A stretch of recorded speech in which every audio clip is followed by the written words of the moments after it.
समस्त श्रोता माउली दर्शक माउली को मेरा कोटि कोटि नमन। सबको ओम साई राम कहता हूँ। हम साई सचरित के 12वें अध्याय में हैं, जिसमें हम ये 5वीं कहानी 5वीं प्रेम कथा पढ़ने जा रहे हैं, सुनने जा रहे हैं।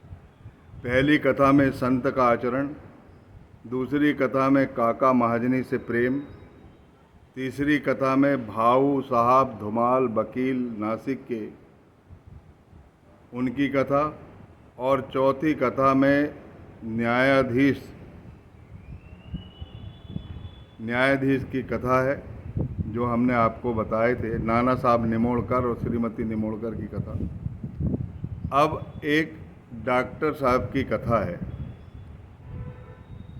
हेमाडपंत लिखते हैं कि एक मामलतदार और एक डॉक्टर में घनिष्ठ दोस्ती थी।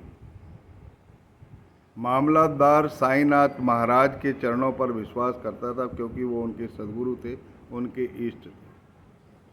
और जो डॉक्टर साहब थे वो उनके श्री राम भगवान जो है वो इष्ट देव थे। दोनों आपस में बात करते थे, तो हमेशा मामलतदार उनको कहते थे कि तुम शिरडी चलो मेरे साथ। वो हमेशा आनाकानी करते थे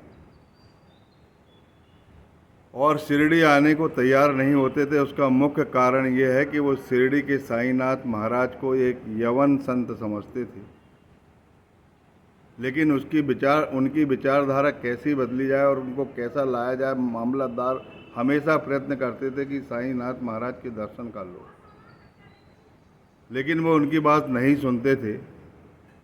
भगवान राम तो सब कुछ जानते हैं, लेकिन उन्होंने सद्बुद्धि दी और स्वयं डॉक्टर ने बोला कि मैं शिरडी चलने के लिए तैयार हूँ। तो वो मामलतदार भी अति प्रसन्न हुए और दोनों प्रेम पूर्वक शिरडी गए। स्नान ध्यान करने के बाद जब वो द्वारका माई मस्जिद में प्रवेश कर रहे थे, तब उन्होंने सबसे पहले डॉक्टर को ही प्रणाम करते देखा। तो मामलतदार उनसे कहने लगे कि हमने तो सिर्फ तुमको दर्शन करने के लिए बोले थे और तुम सिर्फ दर्शन करने के लिए आए थे और पहले ही तुम उनके चरणों पर नतमस्तक हुए। क्या कारण है, क्या विशेष कारण है, बताएं। तो वो कहने लगे कि मुझे अपने इष्ट श्री रामचंद्र साईनाथ महाराज के स्थान पर दिखे। क्षण में रामचंद्र और क्षण में साईनाथ महाराज, क्षण में रामचंद्र, क्षण में साईनाथ महाराज। उनका हृदय प्रफुल्लित हो गया और वो कहने लगे नहीं नहीं, और अपने आप में वो जो जितनी भी शंकाएं और कुशंकाएं थी वो सारी उनकी मिट गई और कहने लगे कि ये पूर्ण योग अवतार हैं, पूर्ण योग अवतार, और ये साक्षात ईश्वर है। श्री राम और भगवान साईनाथ में कोई भिन्नता नहीं। उनके आंखों से आंसू झरने लगे, सिसकियां भरने लगे और कहने लगे कि मुझे क्षमा कर दीजिए। इसके बाद वो जब विश्राम गृह में गए तो उन्होंने मन में सोचा कि यदि साईनाथ महाराज की मुझ पर कृपा है तो मैं जब तक वे नहीं बुलाएंगे तब तक मैं उनकी मस्जिद में नहीं जाऊंगा। वो 3 दिन तक नहीं गए और चौथे दिन खान देश से उनका एक अभिन्न इष्ट मित्र आता है और मित्र कहता है कि चलो मस्जिद चलते हैं, द्वारका माई मस्जिद में बाबा का पूजन करेंगे, मुझे दर्शन करना है। तो उनके साथ आ जाते और उनके साथ आने के बाद बाबा उनसे कहते हैं कि तुम यहाँ कैसे आए। जैसे ही ये प्रश्न करते हैं आश्चर्यजनक, वो समझ जाते हैं कि मेरे मन में जो था वो बाबा के अंतर्ज्ञान से उन्होंने जान लिया, ये नहीं आने वाले थे, उन्हें पता लग गया।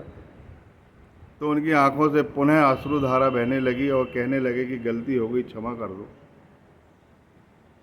और जब वो सो रहे थे, विश्राम कर रहे थे, तो उनको पहली ही नींद में वो चिंतन तो था उनको साईनाथ महाराज का कि मुझसे बहुत गलती हुई, पश्चाताप के आंसू बहाकर वो सो रहे थे।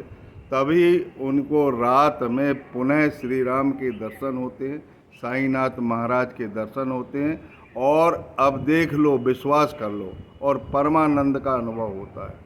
बोलिए सच्चिदानंद सद्गुरु साईनाथ महाराज की जय। हे श्रोता माउली, चाहे कोई कुछ भी सोचे, साईनाथ महाराज बहुत पहुँचे हुए आत्म साक्षात्कारी संत हैं, जिन्होंने 12 वर्ष की तप साधना करके एक नीम के पेड़ को, अप्रिय कड़वा स्वभावधारी पेड़ को मीठा कर दिया।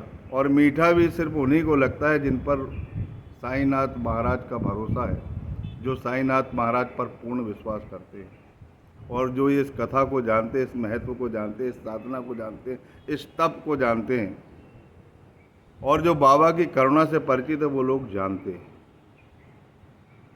तो वो उन्हें बहुत पश्चाताप हुआ और परमानंद का भी अनुभव हुआ, और वो अनुभव वो भूले नहीं। और साईं बाबा और राम में कोई भिन्नता नहीं है, उनके मन में ये बात बन गई और हमेशा के लिए रही।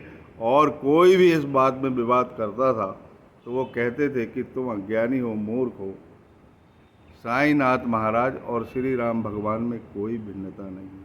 बोलिए सच्चिदानंद सद्गुरु साईनाथ महाराज की जय।